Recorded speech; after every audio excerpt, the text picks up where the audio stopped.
மலையான் மகள் அஞ்ச வரையெடுத்த அவ்வலியரக்கன் தலை தோள் அவை நெறியச் சரண் உகிர் வைத்தவன் தன் ஊர் கலையாரோடு சுருதித்தொகை கற்றோர் மிகு கூட்டம்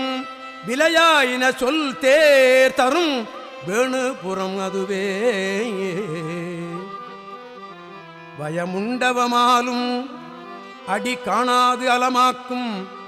பயனாகிய பிரமன் படுதலை ஏந்திய பரன்ஊர் வேணுபுரம் அதுவே கயம்மேவிய சங்கம் தரு கழிவிட்டு உயர் சென்னல் வியன்மேவி வந்து உறங்கும் பொழில் வேணுபுரம் அதுவே மாசேரிய உடலாரமன்